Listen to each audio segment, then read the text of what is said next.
نحمده ونصلي على رسوله الكريم اما بعد۔ میرے محترم بزرگوں اور عزیز ساتھیوں، پچھلے جمعے کو آپ حضرات کے سامنے اولاد کی تربیت کے متعلق کچھ باتیں بتلائی تھی، کس طریقے سے اولاد کی تربیت کر سکتے ہیں۔ دینی تربیت کس طریقے سے کر سکتے ہیں، دنیا کی رغبت کو چھوڑ کر کے، دنیا کی محبت کو چھوڑ کر کے، دنیا کی عیش و عشرت کو چھوڑ کر کے ہمیں خالص آخرت کی زندگی پر دھیان دینا ہے۔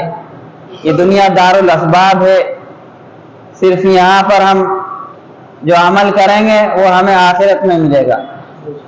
جیسے اچھے عمل کریں گے ہم، ویسے ہی ہمیں اچھے آخرت کے اندر جنت ملے گی۔ جیسے برے ہم عمل کریں گے ویسے ہمیں جہنم کے گھروں میں ڈال دیا جائے گا۔ لیکن آج جو ہمارے اسباب ہو رہے ہیں، جو ہمارے اعمال ہو رہے ہیں، اس کے لگ نہیں رہے، کیونکہ جہاں جہاں امت ذلیل و خوار اور رسوا ہو رہی ہے، آج کل کی نوجوان نسل کدھر جا رہی ہے کچھ پتہ نہیں ہے۔ زندگی کا کیا مقصد ہے ہمارا کچھ پتہ نہیں ہے، کچھ نہیں معلوم۔ آدھے سے زیادہ قرآن بھی پڑھے نہیں ہیں، آدھے سے زیادہ۔ بہت سو کو دیکھا بڑے بڑے ہو گئے، شادیاں ہو گئی، بچے ہو گئے، قرآن نہیں پڑھے ہوئے۔ جب خود نہیں پڑھے ہوں گے تو پھر قدر کیسے معلوم ہوگی؟ اگر خود پڑھے ہوتے تو قدر ہوتی پڑھانے کی، خود نہیں پڑھے ہو تو قدر کہاں سے ہوگی؟ اور اسی طریقے سے دین کی رغبت نہیں رہی، دنیا کی رغبت ہے، وہ دنیا کی طرف جا رہے ہیں، دنیا کی طرف کما رہے ہیں، دنیا کما رہے ہیں، دنیا ایک چکا چوند نظر آ رہی ہے، اس وجہ سے وہ دنیا کی طرف جا رہے ہیں۔ ہمیں اللہ کے احکامات کو اپنانا چاہیے۔ اللہ کے قانون سے ہمیں ڈر اس لیے نہیں لگتا کیونکہ ہمیں اس کا قانون نظر نہیں آ رہا ہوتا ہے، اس کی سزا نظر نہیں آ رہی ہوتی ہے۔ دنیا کے قانون سے ہمیں اس لیے ڈر لگتا ہے کیونکہ ہمیں اس کی سزا نظر آ رہی ہوتی ہے۔ دنیا کے اندر جو بھی قانون بنائے ہیں، لو بنائے ہیں، چوری کرنے پر یہ سزا ملے گی، اور کسی کا مال چرانے پر یہ سزا ملے گی، کسی کو مارنے پر یہ سزا ملے گی۔ اسی طریقے سے اللہ کا بھی قانون ہے۔ اگر تم اللہ کے حکم کی نافرمانی کرو گے، اللہ اور اس کے رسول کے مطابق اپنی زندگی کو نہیں گزارنے کے، تو اللہ کا بھی قانون ہے، لیکن ہمیں وہ سزا نظر نہیں آ رہی، نہیں ہمیں اس سزا کا معلوم ہے کیا سزا ہے۔ اس وجہ سے ہم بے رغبتی ہوتے جا رہے ہیں، ہمیں کوئی رغبت نہیں رہی آخرت سے۔ دنیا سے رغبت ہے، دنیا کما رہے ہیں، دنیا میں آئے ہیں، بس یہ سوچ رہا ہے بس یہیں پر رہنا ہے ساری عمر۔ تو ہمیں چاہیے ہم آخرت کی تیاری کریں، آخرت کی فکر کریں، دین کو سیکھیں، اتنا کہ حلال اور حرام کی تمیز ہو سکے۔ ہمیں کوئی فکر نہیں ہے، کوئی رنج نہیں ہے، نمازیں نکل نہیں ہے، کوئی رنج نہیں، کوئی تکلیف نہیں، کوئی دکھ نہیں، کوئی کڑھن نہیں، برابر بھی کڑھن نہیں، کچھ پرواہ نہیں کسی چیز کی۔ اللہ تبارک و تعالیٰ نے قرآن کریم فرقان حمید میں فرمایا، قُلْ إِنْ كَانَ آبَاؤُكُمْ وَأَزْوَاجُكُمْ وَعَشِيرَتُكُمْ وَأَمْوَالٌ اقْتَرَفْتُمُوهَا وَتِجَارَةٌ تَخْشَوْنَ كَسَادَهَا۔ اے لوگو، اے اللہ کے نبی، ان کو بتا دیجئے، ان لوگوں کو بتا دیجئے کہ اگر ان کو اللہ اور اس کے رسول سے زیادہ محبوب یہ دنیا ہے، یہ رشتہ دار ہیں، یہ بیوی بچے ہیں، یا وہ مال ہے جو انہوں نے بڑی محنت سے کمایا ہوا ہے، انہوں نے جمع کر رکھا ہے، یا وہ حویلیاں جو انہوں نے، یا بلڈنگیں جو انہوں نے بنائی ہیں بڑی محنت سے، وہ ان کو عزیز ہے اللہ اور اس کے رسول سے، تو ان کو بتا دیجئے کہ یہاں سے چلے جاؤ یہاں تک اللہ تمہارا فیصلہ کر دے، اور تمہارا فیصلہ فاسقوں میں سے کر دے۔ آج ہر کی کیا کیا چاہ رہتی ہے کہ ہمارے پاس یہ بھی ہو، ہمارے پاس گاڑی بھی ہو، ہمارے پاس بنگلہ بھی ہو، ابھی کام نہیں چل رہا ہے، یہ ہو رہا ہے، وہ ہو رہا ہے۔ اللہ فرما رہا ہے لئن شکرتم لازیدنکم، کہ اگر تم میرا شکر ادا کرو گے میں تمہیں اور زیادہ دوں گا، اور اگر تم ناشکری کرو گے تو آخرت کا عذاب سخت عذاب ہے۔ آج ہم کتنا شکر ادا کر رہے ہیں اللہ کا، کتنے ہم اس کی فرما برداری کر رہے ہیں۔ اگر پیسہ آتا ہے جب تو صحیح رہتا ہے، جب ٹھیک رہتا ہے، گرم جیب رہتی ہے، خوشی ہوتی ہے، نماز بھی پڑھنے کو دل کرتا ہے، لیکن جیسے ہی کچھ کساد بازاری ہو گئی، مندہ ہو گیا، فوراً 10 جگہ گانے لگ جاتے ہیں کہ ایسا ہو گیا، ایسا ہو گیا میرے ساتھ۔ تو یہ اللہ امتحان لیتا ہے ہمارا، آزما کر کے۔ ہم تو گاتے پھرتے ہیں جگہ جگہ میرے ساتھ ایسا ہو گیا، میرے ساتھ ایسا ہو گیا، نہیں، اللہ امتحان لیتا ہے، آزماتا ہے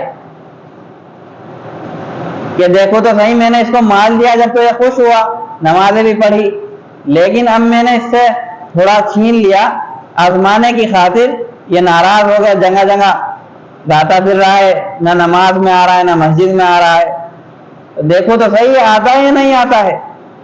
تو ہم نہیں آتے، ہم تو اور 10 جگہ گاتے پھرتے ہیں، لوگوں سے مانگتے پھرتے ہیں کہ یہ ہو گیا ایسا کر دو، یہ ہو گیا ایسا کر دو، ابھی نہیں ہے۔ حالانکہ اللہ اتنا رزق دیتا رہتا ہے جتنا کہ اس کی گزارا ہو سکے۔ اللہ نے سب کو اتنا رزق پہلے سے دے رکھا ہے کہ اس کو گزارا ہو سکے، اور زیادہ دے رکھا ہے، لیکن انسان کی جو ہے نا ہوس کی کھوپڑی ہے، بھرتی نہیں کرے۔ تو ہمیں اللہ کا شکر ادا کرنا چاہیے، لئن شکرتم لازیدنکم، کہ اگر تم اللہ کی شکر گزاری کرو گے تو اللہ تمہیں اور زیادہ دے گا، اور اگر تم ناشکری کرو گے تو آخرت کا عذاب سخت عذاب ہے۔ فاذکرونی اذکرکم، کہ تم اللہ کا ذکر کرو گے اللہ تمہارا ذکر کرے گا۔ واشکروا لی ولا تکفرون، اگر تم شکر گزاری کرو گے تو اللہ تمہارے ساتھ ہے۔ تو ہمیں چاہیے، ہمیں اللہ کا شکر ادا کرنا چاہیے۔ اللہ کے نبی صلی اللہ علیہ وسلم نے مفلس کس شخص کو کہا ہے؟ مفلس اس شخص کو کہا ہے، صحابہ سے پوچھا اتدرون من المفلس، کہ مفلس کون شخص ہے؟ صحابہ نے جواب دیا، اے اللہ کے نبی، ہم تو اس شخص کو مفلس سمجھتے ہیں جس کے پاس درہم و دینار نہ ہو۔ المفلس عندنا من لا درہم لہ ولا دینار، یعنی غریب ہو، پیسہ نہ ہو، مال دولت نہ ہو، ہم اس شخص کو مفلس سمجھتے ہیں۔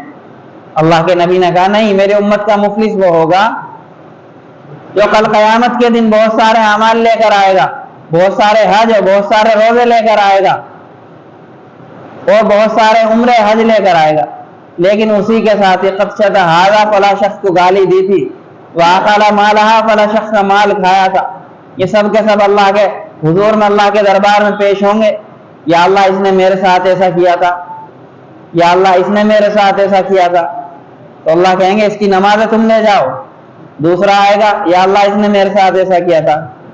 اگر اس شخص نے صبر کیا ہوگا، جس کے ساتھ زیادتی کی گئی ہے، جس کے ساتھ تکلیف زدہ پہنچائی ہے اس شخص نے، اس نے صبر کیا، تو جب ہے اس کا یہ حال کہ اس شخص کو دیا جائے گا کل قیامت کے دن اس کے اعمال میں سے۔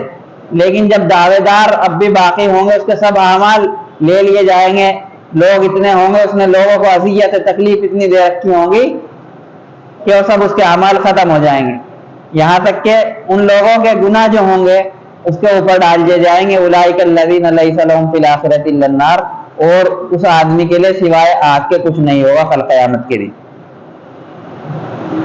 اور اللہ تعالیٰ دلوں کے حالوں کو جانتا ہے سب کے، اللہ تعالیٰ چہروں کو نہیں دیکھتا، اللہ تعالیٰ نہیں دیکھتا کہ تم نے داڑھی رکھی ہے نہیں رکھی، دلوں کو حالوں کو دیکھتا ہے اللہ تعالیٰ۔ ان اللہ لا ينظر الى صورکم والى اموالکم، کہ اللہ تعالیٰ تمہارے چہروں کو نہیں دیکھتا، تمہارے اموالوں کو نہیں دیکھتا کہ تمہارے پاس مال کتنا ہے، وَإِلَىٰ قُلُوبِكُمْ، تمہارے دلوں کو دیکھتا ہے کہ تمہارے دل کے اندر کیا چھپا ہوا ہے۔ اللہ غافل نہیں ہے ان چیزوں سے جو تمہارے دلوں میں ہے، تو اللہ جانتا ہے کیا چل رہا ہے۔ ہم اللہ کو دھوکہ نہیں دے سکتے کہ ہم نماز پڑھنے آ رہے ہیں، کہ ہم تلاوت بھی کر رہے ہیں، ہم یہ بھی کر رہے ہیں، ہم یہ بھی کر رہے ہیں۔ نہیں، اللہ دلوں کے حالوں کو جانتا ہے کہ تنہائی میں تم کیا کر رہے ہو، تنہائی میں تمہارا رد عمل کیا ہے. تو اللہ ان چیزوں کو دیکھتا ہے کہ ہمارا کیا اخلاق ہے تنہائی کے اندر. ویسے تو ہم نیک بن رہے ہوتے ہیں سبھی کے سامنے کہ یہ ہے وہ ہے فلانا ہے، یہ بات اس طریقے سے، لیکن جب بات تنہائی کی آتی ہے تو وہاں پر ہم ہر چیز کو بلا بیٹھتے ہیں، اللہ کی حرام کردہ شے کرتے ہیں. تو ہمیں ان چیزوں سے بچنا چاہیے اور ہمیں اپنی زندگی کو سنوارنا چاہیے. کس طریقے سے نبی صلی اللہ علیہ وسلم نے اپنی زندگی میں کس طریقے سے اپنایا ہے، ان کی زندگی کو ہمیں فالو کرنا چاہیے. ہمیں آج یہ بھی معلوم نہیں ہوتا، ہمارے بچوں کو آج یہ بھی معلوم نہیں ہوتا کہ نبی کا کیا نام ہے، ہم کس کی امت میں. بعض کہتے تھے اللہ کی امت میں ہے، نبی کا نام تک معلوم، کتنی اس کی بات ہے. کیونکہ ہمارا جو مقصد رہ گیا وہ دنیا رہ گیا. آج جب ہم رات میں گھر جاتے ہیں بچوں کو کہتے ہیں بیٹا سو جاؤ صبح اسکول جانا ہے، یہ کہتے ہیں صبح اسکول جانا ہے، اس سے ان کی طرف دنیا کی طرف رغبت ہوگی، کیونکہ اسکول جانے کو ہم ان کو کہہ رہے ہیں، دنیا کی طرف رغبت ہوگی. اگر ہم یہ کہیں گے بیٹا اٹھ جاؤ صبح فجر کے لیے اٹھنا ہے، تو اس کی رغبت آخرت کی طرف ہوگی ان کو. تو ہم تو یہ کہتے رہتے اسکول جانا ہے، کیونکہ ان کی ہمیں دنیا ان کو سمجھنا چاہیے، ہمیں سمجھنا چاہیے ہم کیا کہہ رہے ہیں. تو دنیا کے طرف جا رہے ہیں، ہم دنیا کے پیچھے جا رہے ہیں. وَمَا الْحَيَاةُ الدُّنْيَا إِلَّا مَتَاعُ الْغُرُورِ، دنیا دھوکے کے مال کے سوا کچھ بھی نہیں. اور ان لوگوں کے لیے اللہ تبارک و تعالیٰ نے کہہ دیا نُوَفِّيهِمْ إِلَيْهِمْ أَعْمَالُهُمْ فِيهَا وَهُمْ فِيهَا لَا يُبْخَسُونَ. جو یہ چاہ رکھتے ہیں، جو اپنے دل میں یہ ارادہ رکھتے ہیں کہ ہمارے پاس یہ بھی ہو، ہمارے پاس یہ بھی ہو، اور ہم نیک اعمال کر رہے ہیں، اس کے ذریعے دعا میں بھی مانگ رہے ہیں کہ ہمارے پاس یہ بھی ہو جائے، اب یہ بھی اچھا ہو جائے، اب یہ آ جائے، یہاں سے پیسہ آ جائے، یہ آ جائے. تو اللہ تبارک و تعالیٰ ان کو دنیا میں ہی ان کے اعمال کا بدلہ دیتا ہے. وَهُمْ فِيهَا لَا يُبْخَسُونَ، ان کے ساتھ کوئی بخل نہیں کرتا، ان کے ساتھ کوئی دو رائے والا معاملہ نہیں رکھتا کہ ان کو آخرت میں بھی اللہ تعالیٰ عطا کریں گے، دنیا میں بھی عطا کریں گے. تو ان کو اللہ تعالیٰ دنیا میں ہی دے دیتا ہے وَهُمْ فِيهَا لَا يُبْخَسُونَ، لیکن آخرت میں يُرَدُّونَ إِلَىٰ أَشَدِّ الْعَذَابِ، سخت ترین عذاب کے سوا ان کے لیے کچھ نہیں ہے آخرت کے اندر، جہنم کے گھڑوں میں ڈال دیا جائے گا. تو پھر یہ شرک ہو گیا نا اللہ کے اس میں. ہم نے دنیا کو چاہ اللہ نے دنیا دے دی، آخرت کو چاہتے اللہ دنیا بھی دیتا اور آخرت بھی دیتا، ہماری دنیا بھی اچھی کر دیتا اور آخرت.